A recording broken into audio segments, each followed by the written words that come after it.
Assalamualaikum warahmatullahi wabarakatuh.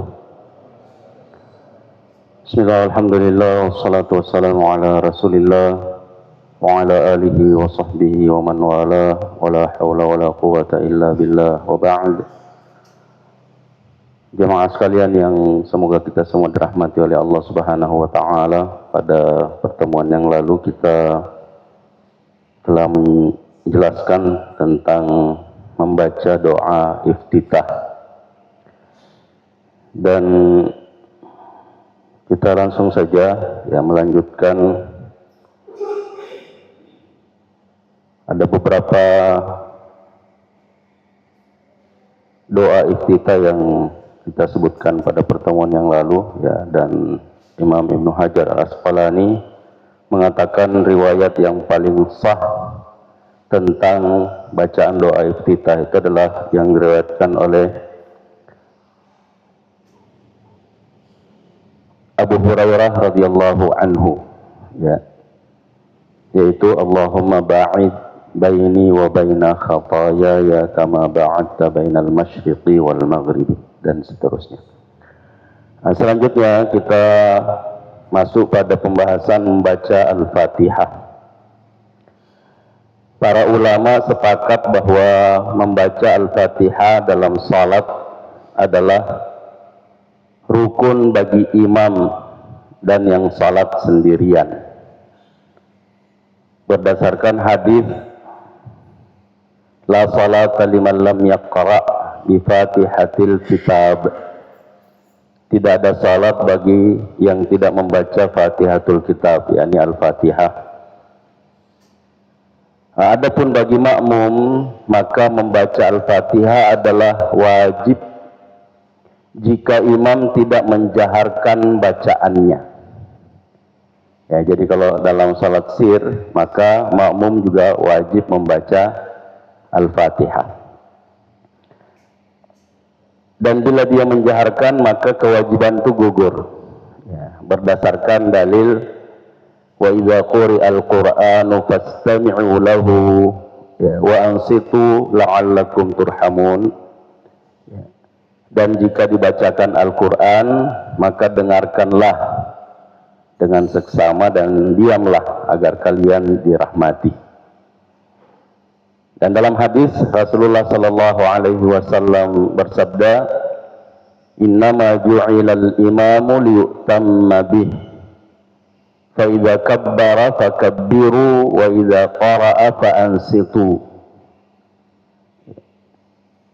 Dijadikan imam itu untuk diikuti, maka apabila dia bertakbir maka bertakbirlah, dan jika dia membaca maka diamlah. Jadi di sini dipahami bahwa ketika imam membaca, makmum dianjurkan untuk diam, termasuk bacaan Al-Fatihah. Kemudian ada contoh kasus yang seorang sahabat masuk ke masjid dan Nabi Shallallahu Alaihi Wasallam sudah ruku, sehingga sahabat ini mulai dari awal dia masuk dia ruku karena ada perintah mengikuti imam, mengikuti imam. Jadi imam ruku, dia ruku sambil berjalan sampai ke tempat shaf. Nah, sesudah dia salat, Nabi mengetahui itu dan mengatakan, ihris wala ta'ud.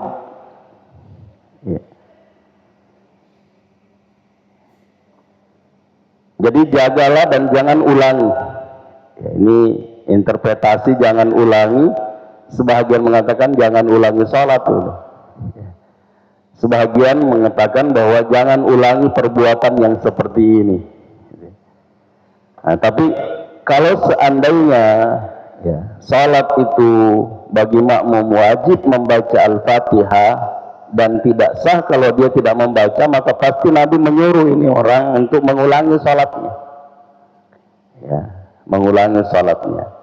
Nah, sehingga dipahami dari situ bahwa makmum tidak wajib membaca Al-Fatihah. Begitu juga ada riwayat yang lain ya, fa qira'atul imami lahu qira'ah. Ya, kalau dia bermakmum maka bacaan imam itu adalah bacaannya. Ya, meskipun sebagian ahli hadis ya mempermasalahkan ya hadis ini ya. Jadi ada sebagian yang mengatakan bahwa hadis ini ya lemah. Baik. Nah, selanjutnya sebelum membaca Al-Fatihah disunahkan membaca ta'awudz dan basmalah dengan sir, tidak jahat. Sesudah membaca Al-Fatihah dianjurkan membaca surah atau sebahagian ayat Al-Quran. Meskipun ada dalil ya yang mengatakan bahwa satu surah itu adalah hak untuk satu rakaat. Ya. Jadi satu surah itu ya dibaca untuk satu rakaat. Bayangkan kalau baca surah Al-Baqarah, tidak boleh ruku sebelum selesai Al-Baqarah kan. Ya. Meskipun ini tentu kalau kita melihat bagaimana Rasulullah Sallallahu Alaihi Wasallam, maka ada pertentangan ya antara apa yang disampaikan dalam hadis itu dengan apa yang dilakukan oleh Nabi Sallallahu Alaihi Wasallam. Nah, sehingga saya lebih menguatkan pendapat ulama yang mengatakan bahwa Nabi Shallallahu Alaihi Wasallam kadang ya membaca sebahagian dari ya satu surah dan kadang membaca satu surah kalau surah itu pendek. Nah, kemudian setelah itu ruku. Ya, jadi setelah membaca Al-Fatihah, membaca surah, dan sudah pernah kita jelaskan membaca surah itu ya membaca ayat sesudah Al-Fatihah hukumnya sunnah. Ya, hukumnya sunnah. Jadi kalau tidak baca juga tidak membatalkan sholat. Ya. Tapi untuk mengikuti sunnah Nabi Sallallahu Alaihi Wasallam maka bacalah meskipun hanya satu ayat. Ya. Jadi kalau mau setelah selesai Al-Fatihah, qul huwallahu ahad, Allahu akbar. Alif lam mim, Yasin, Nun. Ya. Karena ini satu ayat itu. Nah, sesudah selesai membaca surah diwajibkan bertakbir. Ya, sekali lagi takbir itu ucapan Allahu Akbar. Ya. Dan disunahkan mengangkat kedua tangan seperti saat bertakbiratul ihram. Ya. Selurus dengan bahu atau kedua telinga. Jadi Allahu Akbar. Ya. Jadi selurus dengan bahu atau selurus dengan telinga. Ini dua hadis yang keduanya sah, sehingga kita boleh memilih ya mana yang kita mau lakukan. Yang penting tidak dua-duanya dalam satu gerakan. Seperti yang kita contohkan pada pertemuan yang lalu. Ya, jangan sampai Allah satu di atas, satu di bawah.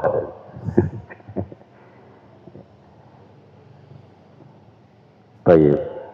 Nah, kemudian ketika ruku ya, meluruskan punggung dan meletakkan kedua tangan pada kedua lutut, lalu membaca doa ruku ya minimal subhana rabbiyal azim.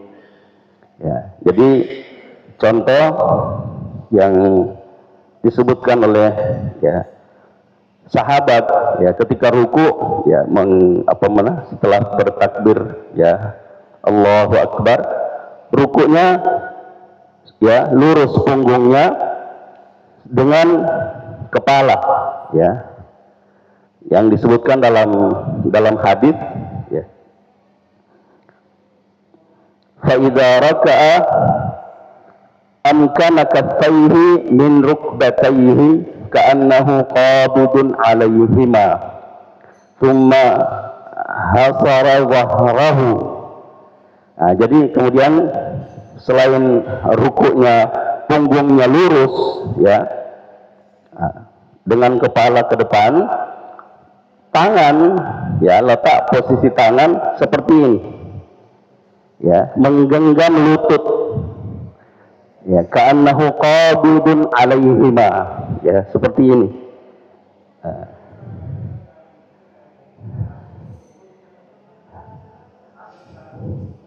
Ya, kecuali kalau memang tidak bisa, ya, misalnya memang berdirinya begini, ya, ketika ruku dia pasti begini gitu. Ya, jadi pokoknya ini, ya, dan tidak boleh di atas di paha, ada juga yang di paha, ada juga yang di bawah, ya. Jadi ada yang begini, yang disebutkan dalam riwayat ini adalah seolah-olah menggenggam lututnya, ya, ka'annahu qabidun alaihima, ya, seperti itu. Kemudian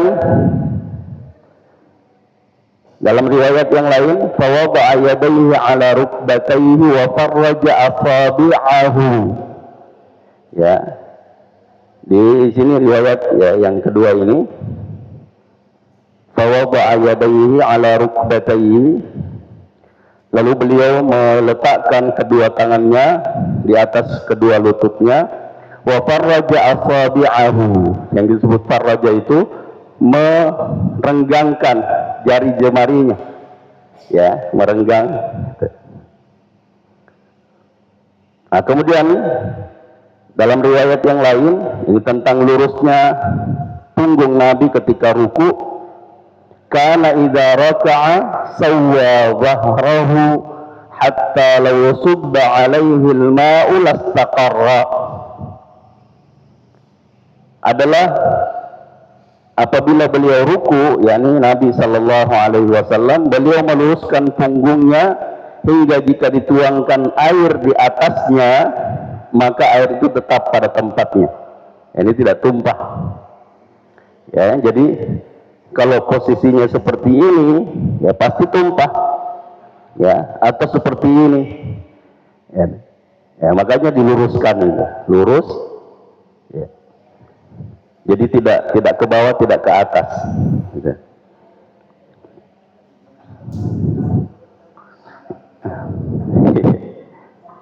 Nah itu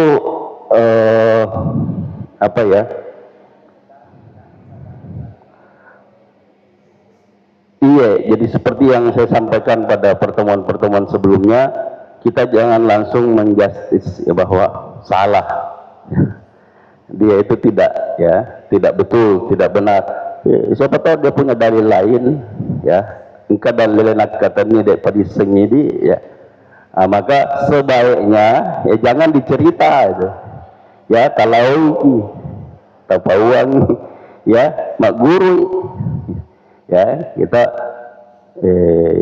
siapa tahu ada dalil yang kita tahu. Nah, saya belum tahu karena dalil yang saya tahu itu lurus.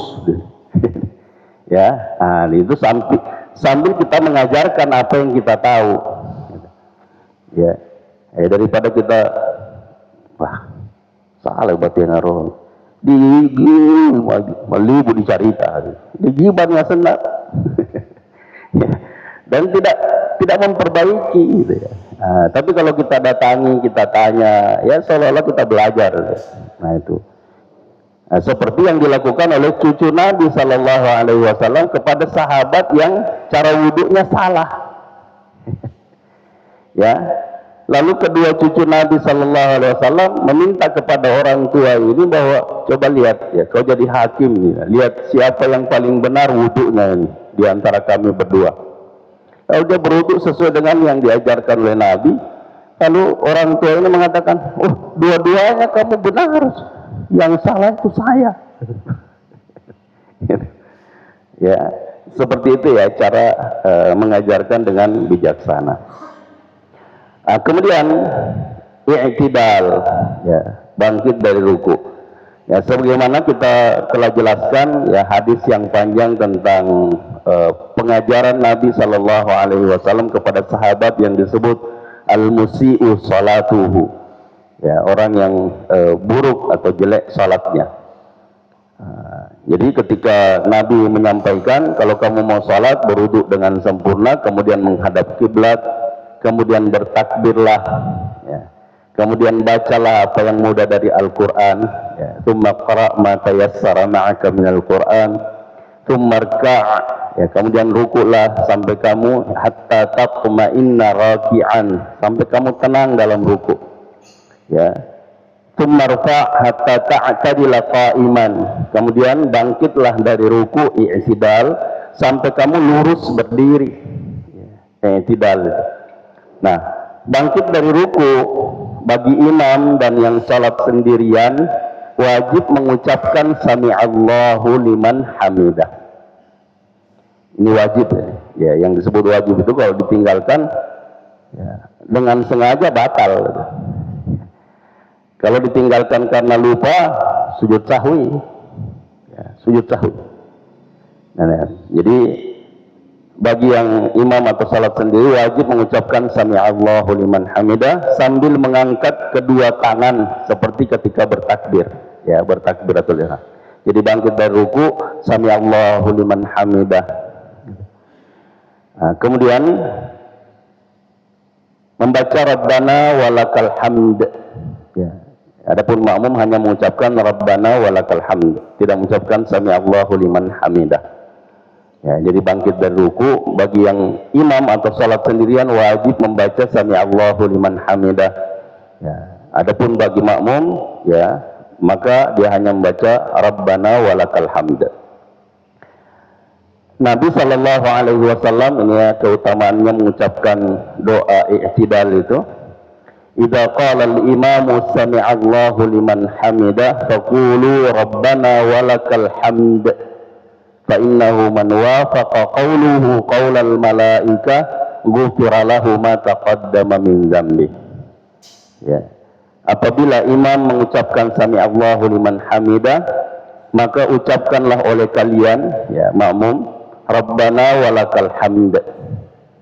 Karena sesungguhnya siapa yang bersamaan ucapannya, yakni ucapan sami'allahu liman hamidah dengan ucapan malaikat yang juga mengucapkan itu ketika imam mengucapkan sami'allahu liman hamidah, maka malaikat yang ikut, ya, meskipun tidak nampak oleh kita, itu juga mengucapkan seperti itu, ya, rabbana walakal hamd. Nah, bagaimana kalau bersamaan dengan ucapan malaikat ghufira lahu ma taqaddama min dzambi, diampuni segala dosanya yang telah lalu. Ya, jadi jangan, ya, main-main, ya, dengan apa yang dijanjikan oleh Nabi Sallallahu Alaihi Wasallam bagi orang yang mengucapkan ini, ya, dan ini tidak bisa didapatkan kecuali dengan berjamaah, ya, kecuali dengan berjamaah. Nah, hadis ini diriwayatkan oleh Imam Al-Bukhari.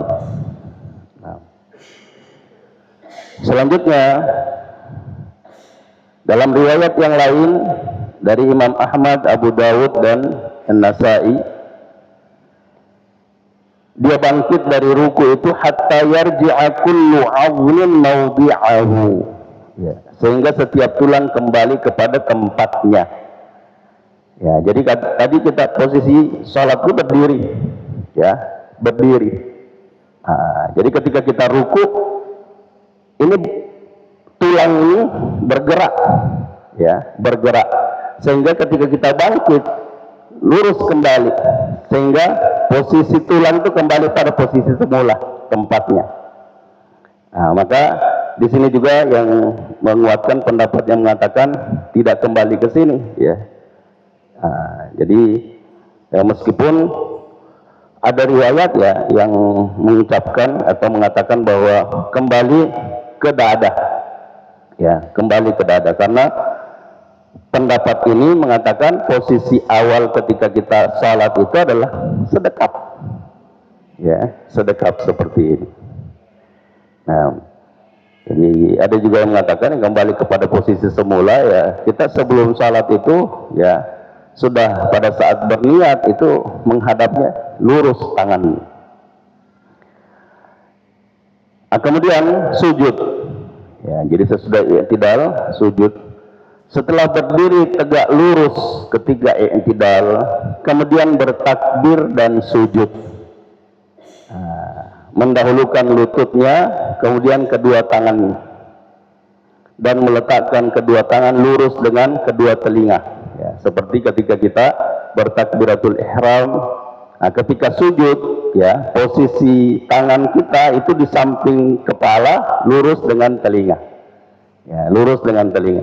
Dan ketika turun, mendahulukan lutut, ya.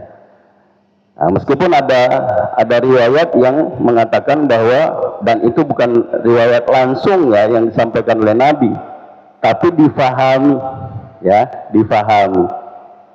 Nah, sehingga saya lebih menguatkan pendapat yang mengatakan mendahulukan lutut, ya, sebagaimana yang diriwayatkan oleh Imam At-Tirmidzi, ya, dari Wa'il bin Hujr radhiyallahu anhu, yang mengatakan bahwa ra'aitun nabiyya sallallahu alaihi wasallam idza sajada wada'a rukbatayhi qabla yadayhi. Ya, aku melihat Nabi sallallahu alaihi wasallam ketika beliau hendak sujud, beliau meletakkan kedua lututnya sebelum kedua tangannya. Nah, jadi lututnya duluan, ya, lututnya duluan. Nah, ada pun yang mengatakan duluan tangannya, ya, yaitu hadis dari Abu Hurairah, ya, yang mengatakan idza sajada ahadukum fala yabruk kama yabrukul ba'ir. Ya, apabila salah seorang kamu sujud, maka jangan dia sujud seperti, ya, menderumnya unta, ya, ketika unta itu turun. Wal yada' yadayhi qabla rukbatayhi. Ya. Jadi hendaklah dia meletakkan kedua tangannya sebelum kedua lututnya. Nah, di sini perbedaan pendapat ulama mengatakan bahwa tangannya unta itu yang mana? Nah, di situ letak, ya, perbedaan pendapat itu. Ya, iya. Jadi makanya yang disebutkan kalau yang di atas hadis pertama ini tidak ada perselisihan, ya, tidak ada keraguan bahwa Wa'il bin Hujr mengatakan saya melihat Nabi ketika hendak sujud itu mendahulukan lutut daripada tangannya. Ya, kalau di hadis Abu Hurairah ini mengatakan, ya, janganlah dia menderum seperti menderumnya unta. Nah, unta itu kalau menderum mendahulukan tangan depannya. Ya, jadi ada yang pernah naik unta di Arafah atau, ya, itu kalau mau turun itu orang seperti mau ke depan. Itu kenapa? Karena duluan yang di depannya turun. Ya, duluan lutut depannya. Nah, ya.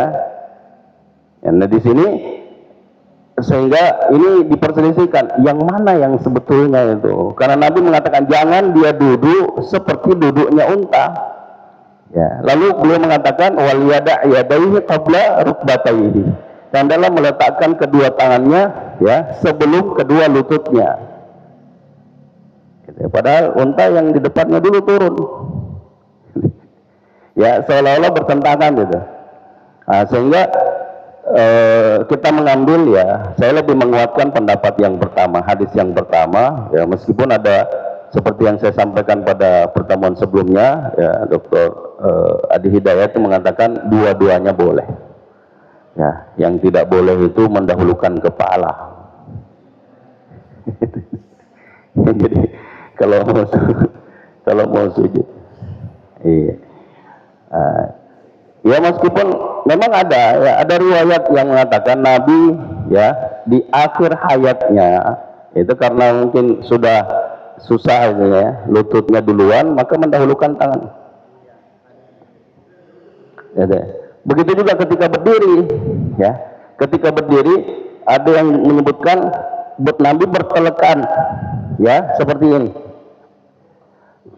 Kenapa? Karena sudah uzur, ya.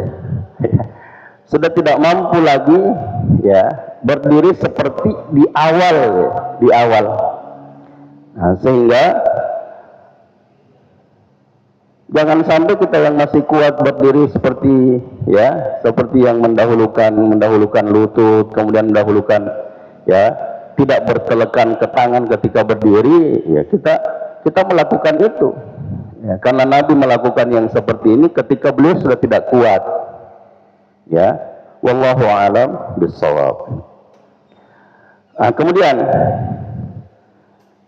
Nabi Shallallahu Alaihi Wasallam dalam masalah sujud ini ya mengatakan, umirtu an asjuda ala sab'ati a'zumin.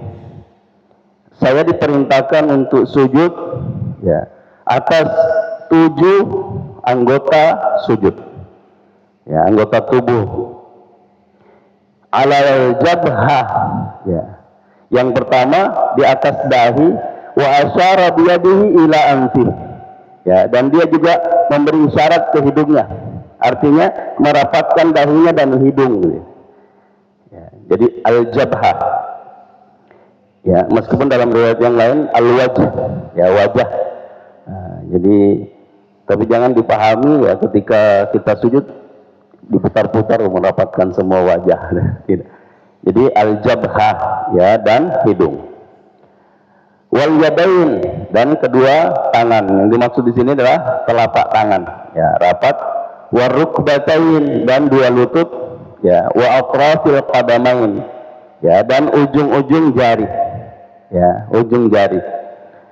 Dan disebutkan dalam riwayat yang lain bahwa ketika beliau sujud, ya ujung jari-jarinya itu menghadap ke kiblat. Ya, bagaimana posisinya kalau jari-jari kaki saya yang pendek ini tidak bisa aja. Jadi seperti ini. Ya, dilipat seperti ini. Ya, dan kalau sujud, kalau ada yang sujudnya seperti ini, berarti tidak rapat, tidak sah. Ya, atau dikasih begini, ini cuma 1. Ya. Jadi hati-hati gitu. Nah, jadi harus rapat gitu. Adapun masalah dirapatkan seperti ini, ya, atau itu tidak ada masalah, ya. Yang mana yang kita pilih, karena tidak ada nas yang sharih yang menyebutkan itu. Ya, meskipun saya lebih menguatkan pendapat yang merapatkan, ya, merapatkan. Nah, jadi ini yang disebutkan ya, ketika kita sujud harus rapat ini 7 anggota tubuh ini. Ya, jabhah, ya, dan Nabi memberi isyarat hidung, ya, jadi ini dahi dan hidungnya rapat.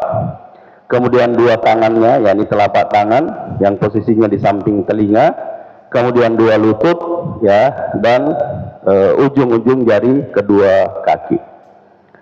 Nah, kemudian ketambahan, ya, wala nukaffit siyab wala sya'ar, ya, dan jangan menggulung pakaian, ya, dan rambut.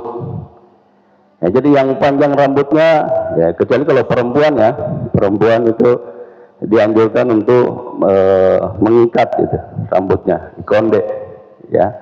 Sama kalau dia mau mandi janabah, ya. Kalau dia mau membuka dan nyiram semuanya tidak ada masalah, ya. Tapi kalau dia mau diikat kemudian disiram yang kena saja tidak ada masalah, ya. Ya, jadi tidak ada anjuran bahwa ketika kita khususnya perempuan, ya, bagi perempuan harus ketika mandi janabah itu harus keramas, ya, harus pakai sampo, tidak.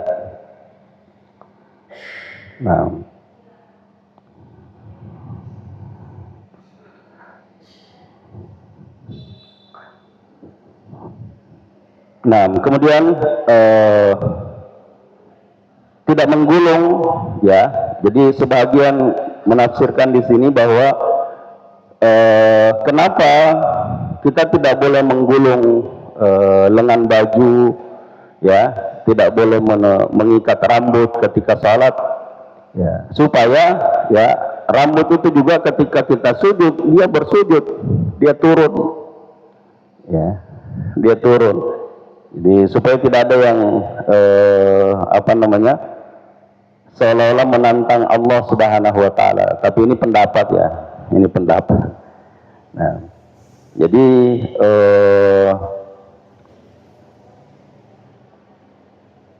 bagi yang, ya, biasa kita melihat ada laki-laki yang rambutnya panjang, ya, diikat atau kemudian dia pakai bando gitu ya. Jadi tidak apa-apa dibiarkan turun, yang penting jangan menghalangi dahi rapat ke lantai, ya, ke tempat sujud. Ya mungkin itulah alasannya untuk dia pakai bando supaya tidak turun. Ya, tapi di sini ada dalil ini larangan, ya, wala nukaffit thiyab wala sya'r. Ya, jadi tidak menggulung pakaian dan rambut. Hadis ini diriwayatkan oleh Imam Al-Bukhari wa Muslim. Kemudian, ya, kita tambahkan sedikit. Duduk antara dua sujud. Setelah sujud dengan tenang, ya, seperti yang disebutkan dalam riwayat yang panjang itu, bahwa ya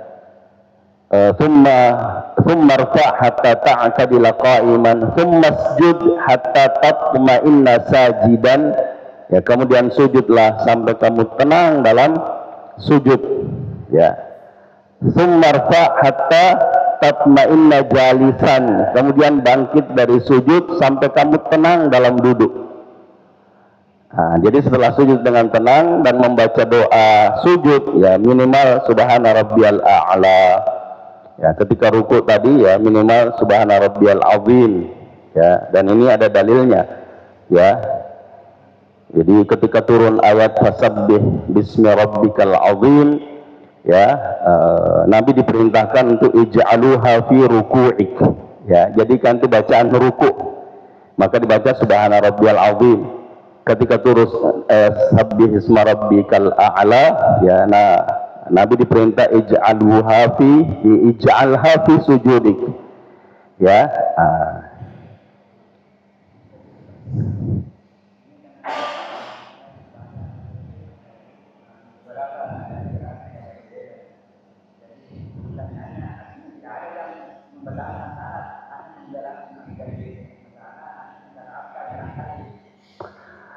Iya, jadi tidak ada, ya, tidak ada gerakan, ya, gerakan salat yang membatalkan selama itu ada dalilnya, ya, selama itu ada dalilnya.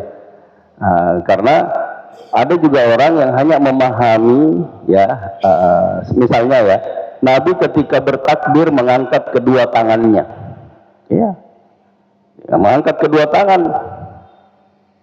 Terserah dia memahami, ya, yang penting mengangkat.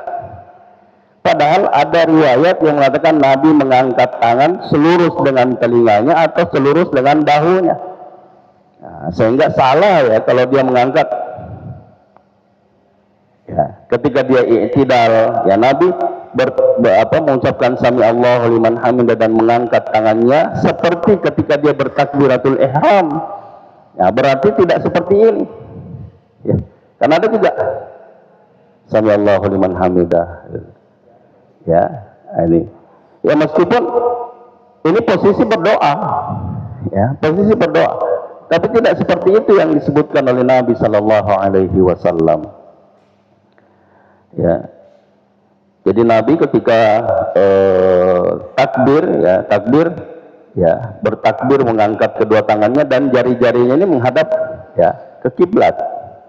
Ya, tidak seperti ini, ya, tidak seperti ini.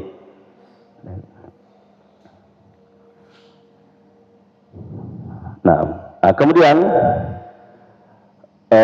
adapun dalil tentang ketika ruku dan sujud, ya, membaca, ya, subhanakallahumma bihamdika, ya, astaghfiruka wa atubu ilaik, dan, ya, itu ketika turun ayat, ya, maka Nabi dianjurkan untuk membaca. Jadikan ini bacaan pada ruku dan sujudmu, ya. Jadi ketika turun ayat itu, maka Nabi Shallallahu Alaihi Wasallam tidak pernah lagi, ya, membaca subhana rabbiyal azim ketika ruku, subhana rabbiyal a'la ketika sujud, tapi membaca, ya, subhanakallahumma bihamdik, ya, astaghfiruka wa atubu ilaik. Nah.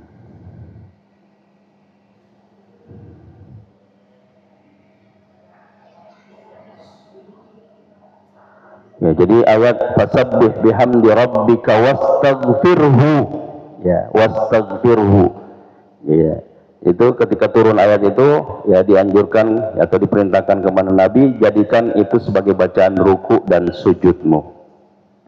Maka Nabi membaca ya subhanakallahumma rabbana wa bihamdika Allahumma ighfirli. Nah. Ya, tapi kalau tidak mau ya baca saja subhanarabbiyal azim minimal sekali. Ya, jadi wajibnya cuma sekali.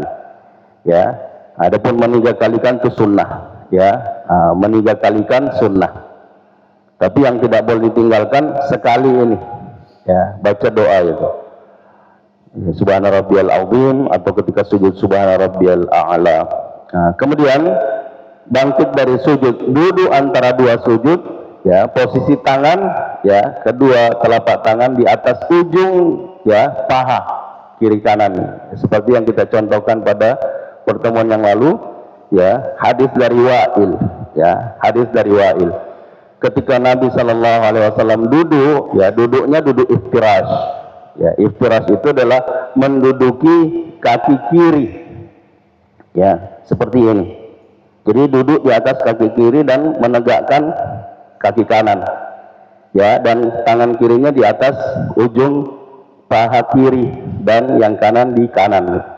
Dan ketika dia bertasyahud ya, tasyahud awal ya, seperti yang disebutkan dalam riwayat Wa'il itu, meletakkan ya rus ini di pahanya, kemudian ya melipat dua jari jari kelingking dan jari manis ini, kemudian jari tengah ya dihubungkan dengan ibu jari dan jari telunjuk ya memberi isyarat seperti ini ya.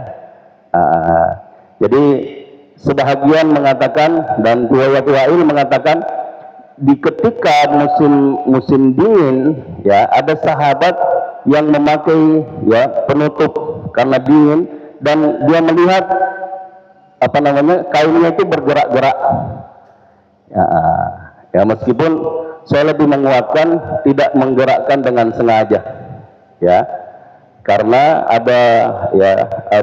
saya pernah membaca bahwa Nabi SAW ketika menyebut asma Allah itu bergetar ya, sehingga bisa jadi ya ketika Nabi SAW menyebutkan at-tahiyatu lillah ya, gemetaran ya, gemetaran. Jadi bukan menggerakkan sendiri ya. Nah, itu yang saya kuatkan, wallahu a'lam bishawab.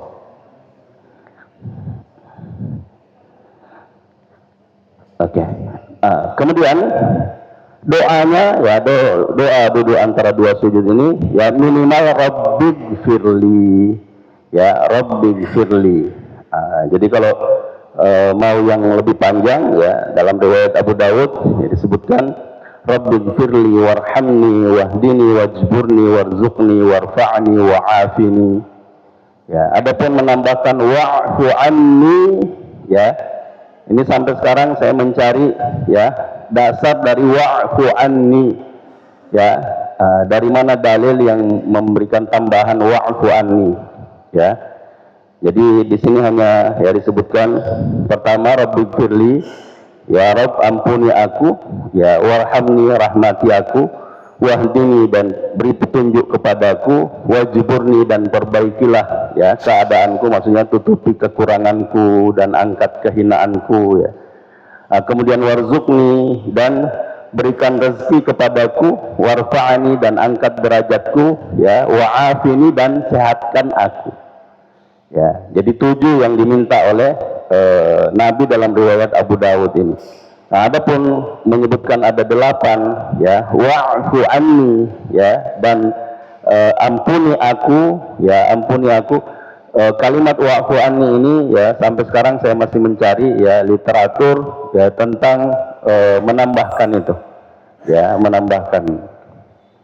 Jadi ada juga yang hanya mengambil rabbighfirli warhamni ya, wahdini warzuqni warfa'ni.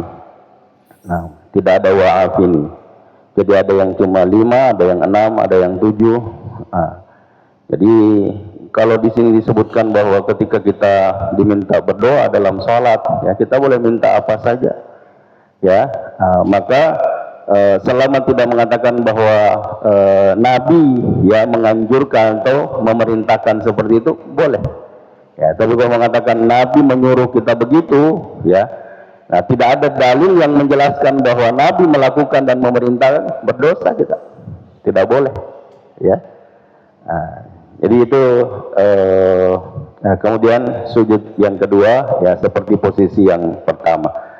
Kemudian setelah sujud yang kedua ini bangkit dari sujud ya, kemudian berdiri, itu insya Allah kita lanjutkan pada pertemuan berikutnya, insya Allah. Saya mohon maaf ya lebih 15 menit. Subhanakallahumma bihamdik asyhadu an la ilaha illa anta astaghfiruka wa atubu ilaik. Hadanallahu wa iyyakum ajma'in wal 'afwu minkum. Wassalamu alaikum warahmatullahi wabarakatuh.